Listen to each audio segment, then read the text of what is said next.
নমস্কার।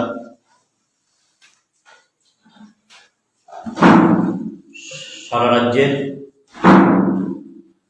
পৌরসভা, নগর পঞ্চায়েত, আগরতলা পৌর নিগমের সঙ্গে আমাদের খোয়াই পৌর পরিষদেও নির্বাচনের জন্য প্রক্রিয়া শুরু হয়েছে। গত 27শে অক্টোবর থেকে 3রা নভেম্বর পর্যন্ত নির্ধারিত ছিল মনোনয়নপত্র দাখিলের সময়।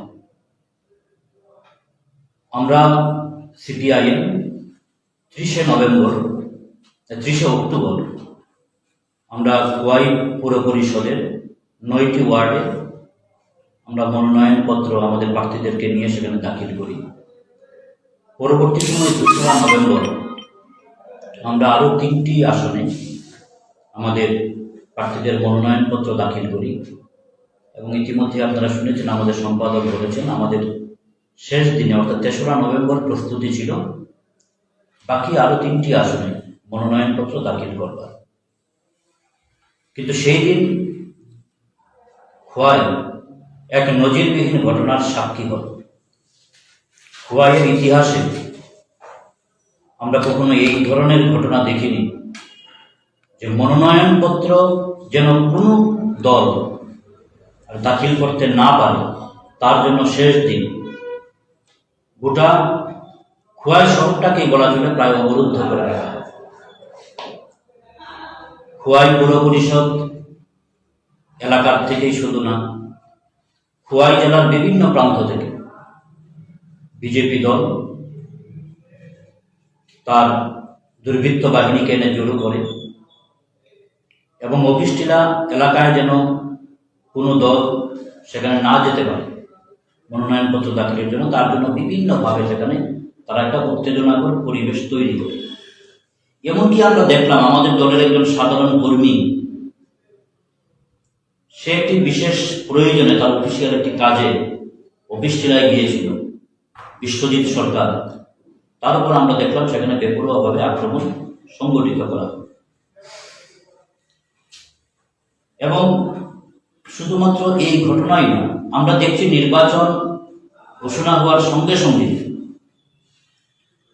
খোয়াই পৌর পরিষদ এলাকার মধ্যে প্রতিদিন রাত্রিবেলা বাইক বাহিনী সন্ত্রাস চলছে, বাড়ি বাড়ি হুমকি,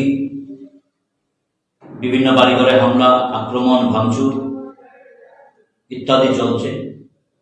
এবং এই সময়ে যে বিষয়টা সবচেয়ে বেশি চলছে সেটা হচ্ছে আমরা যাদেরকে প্রার্থী হিসাবে মনোনীত করলাম তাদের প্রার্থীপদ প্রত্যাহার করার জন্য অস্বাভাবিক চাপ তৈরি করা হচ্ছে। ইতিমধ্যেই গতকাল পুর পরিষদের 7 নম্বর ওয়ার্ডের আমাদের বামফ্রন্ট মনোনীত প্রার্থী পূর্ণিমা দাস, ওনাকে জোর করে অফিস টিলায় নিয়ে গিয়ে সেখানে প্রত্যাহার করানো হয়েছে।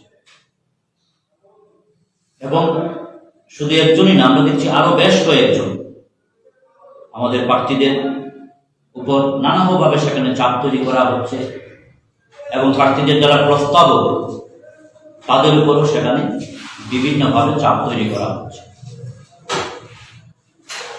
কোথাও অর্থনৈতিকভাবে আক্রমণ, কোথাও হুমকি কিংবা বাড়িঘরে হামলা, ভাঙচুর ইত্যাদির মধ্য দিয়ে একটা আতঙ্কের পরিবেশ সেখানে তৈরি করা হচ্ছে এবং বাধ্য করানো হচ্ছে প্রার্থীপদ প্রত্যাহার করানোর জন্য।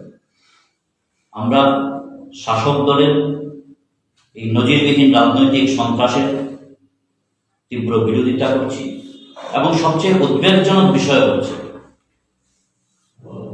শাসক দলের যারা শীর্ষস্তরের নেতৃত্ব, আমরা দেখছি তারাই এই সমস্ত ঘটনাগুলির সঙ্গে জড়িয়ে রয়েছে। বিষয়টা এমন না যে 1-2টা ওয়ার্ডের মধ্যে কিছু অতি উৎসাহী কর্মীরা বিক্ষিপ্তভাবে 2-1টি ঘটনা সংঘটিত করছে।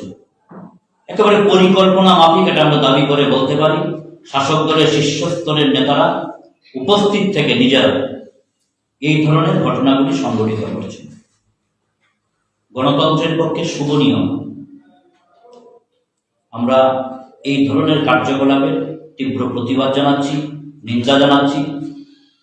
খোয়াই সহ রাজ্যের শুভবুদ্ধি সম্পন্ন মানুষ, গণতান্ত্রিক অংশের মানুষের কাছে আহ্বান রাখছি এই ধরনের ঘটনাগুলির বিরুদ্ধে প্রতিবাদে সোচ্চার হওয়ার জন্য।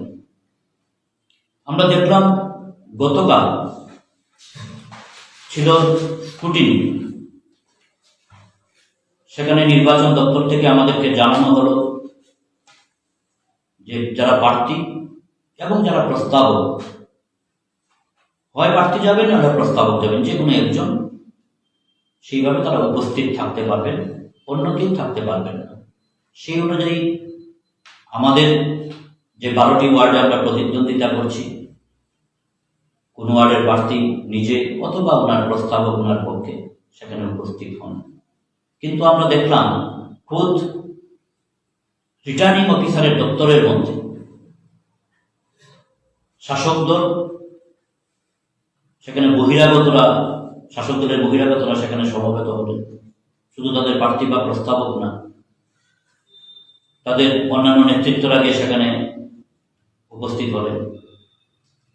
এমনকি শাসক দলের শীর্ষস্তরীয় সেই সব নেতারা যাদের বাসস্থান পৌর পরিষদ এলাকাতেই না, তারা পর্যন্ত সেখানে উপস্থিত হয়ে এবং বিভিন্নভাবে সেখানে আমাদের যারা প্রার্থী ছিলেন, প্রস্তাবক ছিলেন, তাদেরকে হুমকি ধমক ইত্যাদি দেওয়ার চেষ্টা করেন।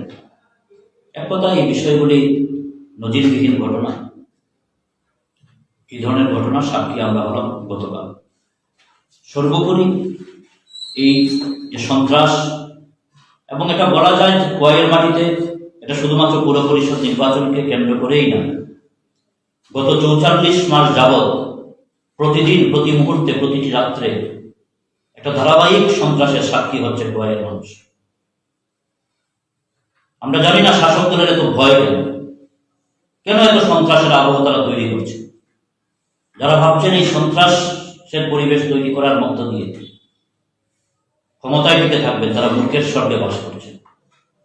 আমরা বিশ্বাস করি মানুষ শেষ কথা বলে, মানুষের প্রতি আমাদের বিশ্বাস রয়েছে। তাই এই হামলা, সন্ত্রাস ইত্যাদির মধ্য দিয়ে যারা ভাবছেন বামপন্থীদের মোকাবিলা করবেন, তারা মূর্খের স্বর্গে বাস করছেন। তাই আজকের এই সময়ে পুর পরিষদ নির্বাচনকে কেন্দ্র করে যে অরাজক একটা পরিস্থিতি খোয়াইয়ের মাটিতে তৈরি করবার চেষ্টা করা হচ্ছে, আমরা তার তীব্র প্রতিবাদ জানাচ্ছি, প্রশাসনের দৃষ্টি আকর্ষণ করছি, প্রয়োজনীয় পদক্ষেপ গ্রহণ করার জন্য নির্বাচন দপ্তরের কাছে আহ্বান জানাচ্ছি।